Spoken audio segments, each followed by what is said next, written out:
So after all the controversy and the toing and froing and the uncertainty, well, the good news is the India-Pakistan World T20 match will go ahead this coming Sunday.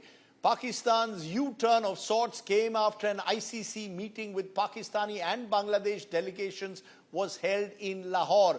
Pakistan saying that they would now go ahead with the match because Bangladesh has been suitably compensated by the ICC, or at least that's the official position that Pakistan and its government have taken. But what's the inside story? Joining me now is a special guest, the editor of Friday Times, renowned anchor, journalist, and of course a former Pakistan Cricket Board chairman. Najam Sethi joins me.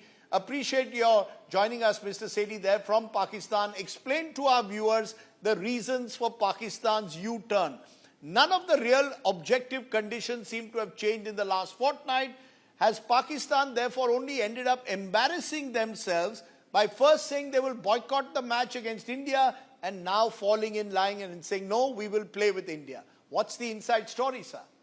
In fact, it's the ICC that has taken a step back. And I think one of the reasons that Pakistan gave a 15-day notice, that was the reason was that they wanted space with which to talk to the ICC and Bangladesh. And I think they had reason to believe that that would yield some results.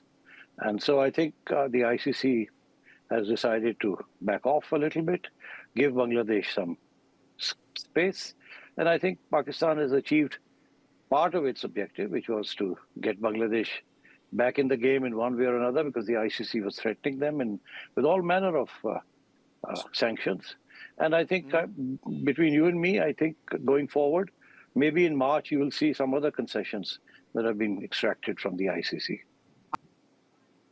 I'll come to those concessions in a moment, Mr. Sethi, but are you seriously telling me that Pakistan wasn't worried about the sanctions that the ICC had threatened to impose on them, possibly a long period of isolation, a loss of revenue?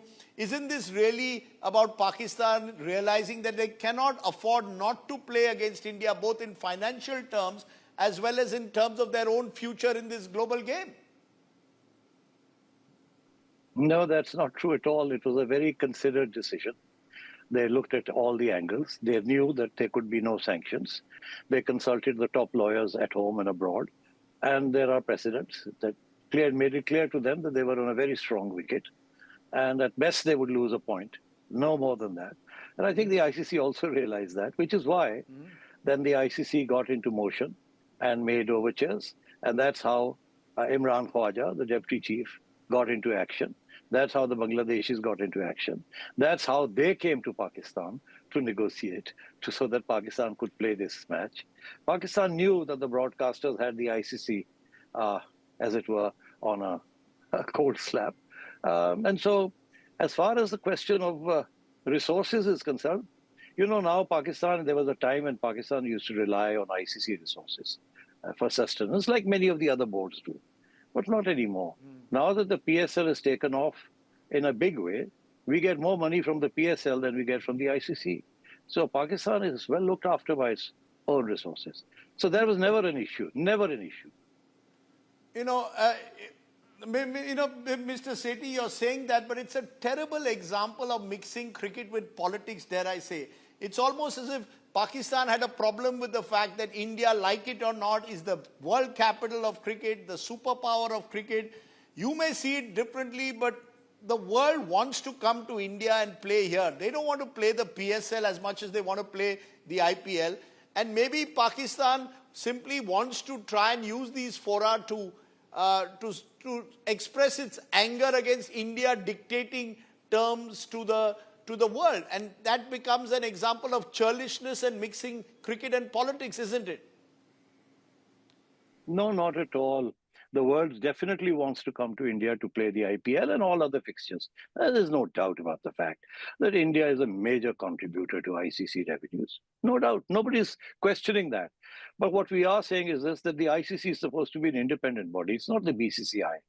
And so therefore, you need to have a system of equity. And I have been working on this question of equity since the big three discussions and so on. And we were the only ones who didn't want to sign on the dotted line. In the end, we were proven right that, the big three formulas were all unjust. And eventually they had to scrap those and come to a new agreement. And by the way, I might tell you, my sense is that there will be new formulas going forward, better, more equitable formulas. So now to come to what you're saying, everybody wants to play in the PSL. Those who don't get into the IPL are all too ready to play in the PSL. And so we realize that. But here's the interesting point. India has never allowed Indian players to play in any league outside India. Isn't that right? Pakistani players play in all the leagues outside Pakistan. We are welcoming. We want India to come and play in Pakistan by both in ICC fixtures and bilateral fixtures. But India even refuses to play us in bilateral fixtures outside Pakistan. No. The reason, Najam Sethi, you know this better than anyone. The reason is, so long as the Pakistani state is seen as a sponsor of terror against India, what happened in Pahalgam, for example, last year, terror and cricket don't go together. You can't have bilateral series if Pakistan is going to be seen as a sponsor of terror or expect India to visit Pakistan and play against Pakistan. You need to create a conducive atmosphere, sir. Well, Rajdeep, it takes two hands to clap. Do you know what the narrative is? The narrative is that your national security advisor, Mr. Dole, is on record for saying that we're going to sort out Pakistan by sponsoring insurgency in Balochistan. That's on record. You know it as well as I do. So now every time there's a bomb blast that goes off and the insurgents do something in Balochistan, every day Pakistani newspapers are pointing the finger at India, much like India used to point the finger at Pakistan during those years when the insurgency was raging in Kashmir. So it's basically tit for tat. You can't accuse Pakistan of terrorism without evidence. And on the other hand, when Pakistan accuses India of terrorism, you turn around and say, oh, that's not right. So let's not go there, please. You're calling it tit for tat, but let me ask you honestly. Do you really believe that this was about Pakistan feeling anguished about Bangladesh being wronged? Or was it Pakistan seeing an opportunity to forge an axis with Dhaka in a way to somehow politically encircle India? That this was therefore a political decision, and you know that better than anyone else. This was not about cricket, it was about politics, Mr. Sethi. Would you agree or not? I know it. That's what was happening for 15 years in Bangladesh when Hasina and Narendra Modi were in bed together.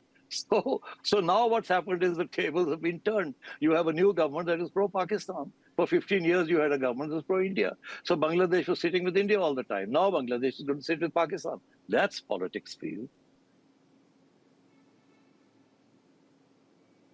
That's politics for you. I think you're being very honest. I'm glad that you're being honest about that. That's politics. But whether a cricket field should become an arena for politics is the big question that all of us cricket lovers certainly will continue to ask. But Najam Sethi, for joining me there and giving us a Pakistani perspective, appreciate that.